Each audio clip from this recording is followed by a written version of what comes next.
જય શ્રી કૃષ્ણ મિત્રો, સ્વાગત છે તમારું મારી ચેનલમાં। આજે આપણે બનાવીશું કાઠિયાવાડી સ્ટાઇલ રીંગણા અને મરચાંનું ભરેલું શાક।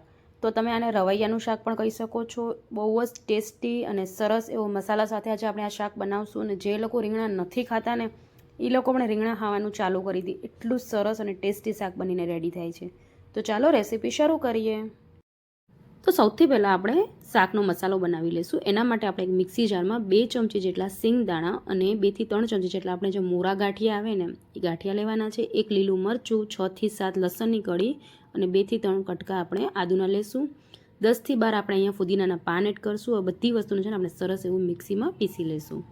હવે અહીંયા આપણે રીંગણા અને મરચાં લઈ લઈશું। તો અહીંયા મેં 10 થી 12 તમે જોઈ શકો છો આવા નાના રીંગણા લીધા છે।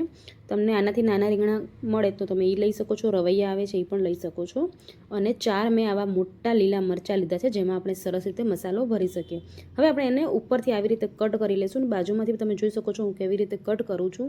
તો બધા રીંગણાને આપણે આવી રીતે કટ કરી લેવાના છે અને નીચેથી આપણે આવી રીતે 2 ચીરા પાડી લઈશું, એટલે કે 4 પીસમાં આપણે એને કટ કરી લેવું છે, જેનાથી આપણે એમાં સરસ રીતે મસાલો ભરી શકીએ।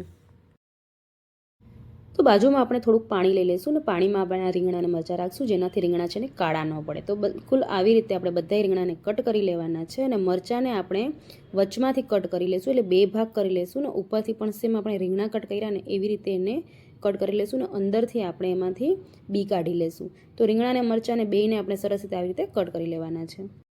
તો અહીંયા તમે જોઈ શકો છો મેં રીંગણા અને મરચાંને બંનેને આવી રીતે કટ કરીને પાણીમાં રાખી લીધા છે। હવે આપણે શાકમાં ભરવાનો મસાલો બનાવશું। તો એના માટે સૌથી પહેલાં આપણે એક બાઉલ લઈ લઈશું। એમાં જે આપણે ગાંઠિયા અને મગફળીની પેસ્ટ બનાવી હતી એ પેસ્ટ એમાં એડ કરશું।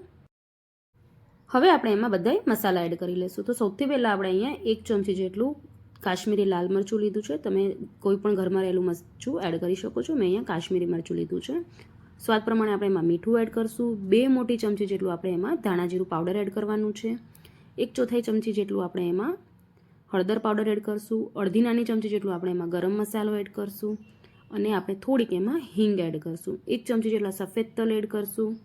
1 ચમચી જેટલું આપણે ડેસિકેટેડ કોકોનટ એટલે કે નારિયેળનો બૂરો એડ કરશું। 1 ચમચી જેટલી આપણે એમાં ખાંડ એડ કરશું અને અહીંયા મેં 1 બાઉલ જેટલી કોથમીર લીધી છે, કોથમીર આપણે એમાં એડ કરશું। અને અહીંયા મેં 1 લીંબુનો રસ એડ કર્યો છે। મારી પાસે મોટો લીંબુ છે એટલે મેં અડધો એડ કર્યો છે, તમારી પાસે નાનો હોય તો તમે 1 લીંબુનો રસ એમાં એડ કરજો। 1 ચમચી જેટલું આપણે એમાં તેલ એડ કરશું અને બધા મસાલાને વ્યવસ્થિત મિક્સ કરી લેશું।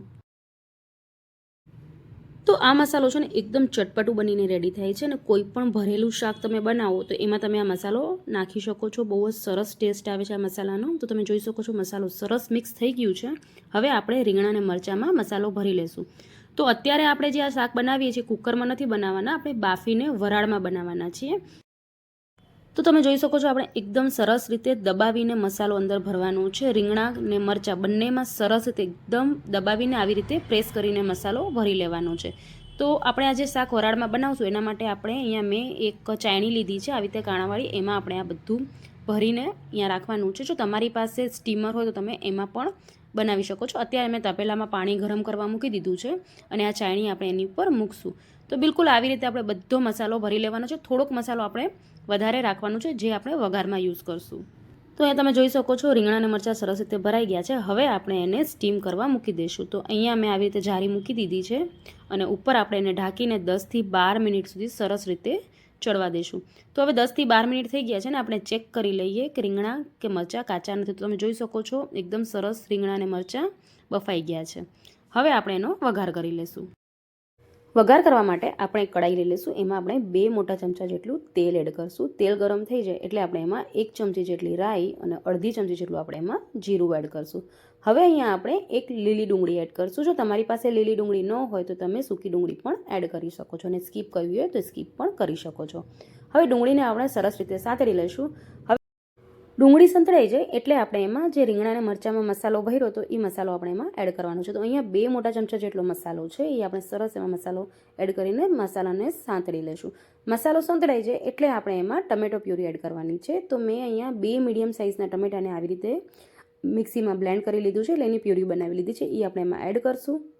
હવે આપણે એમાં ટમેટાના ભાગનું મીઠું એડ કરશું। આપણે મસાલામાં અને રીંગણામાં પહેલાંથી મીઠું એડ કર્યું હતું એટલે આપણે ખાલી ટમેટાના ભાગનું મીઠું એડ કરશું અને સરસ રીતે એને મિક્સ કરી લઈશું। 3 થી 4 મિનિટ સુધી સરસ ગ્રેવીને ચડવા દઈશું. એટલે તમે જોઈ શકો છો ગ્રેવી સરસ પાકી ગઈ છે, બાજુમાં તેલ પણ આવી ગયું છે. હવે આપણે એમાં અડધો ગ્લાસ જેટલો પાણી એડ કરશું અને એને મિક્સ કરી લઈશું. હવે આપણે જે રીંગણાને મરચાંને બાફીને રાખ્યા હતા એ આપણે એમાં એડ કરી લઈશું. બધું શાક આપણે ગ્રેવીમાં એડ કર્યા પછી એને 2 થી 3 મિનિટ સુધી સરસ આપણે ધીમા તાપે ચડવા દઈશું. ઉપરથી આપણે કોથમીર એડ કરી લઈશું. તો આ શાક તમે રોટલા કે રોટલી સાથે સર્વ કરી શકો છો. બહુ જ સ્વાદિષ્ટ અને ટેસ્ટી બનીને રેડી થાય છે. તો ખૂબ જ ચટપટું અને ટેસ્ટી આપણું આ કાઠિયાવાડી રીંગણા મરચાંનું શાક બનીને રેડી થઈ ગયું છે. તો તમને મારી આ રેસીપી કેવી લાગી મને કોમેન્ટ કરીને જણાવજો.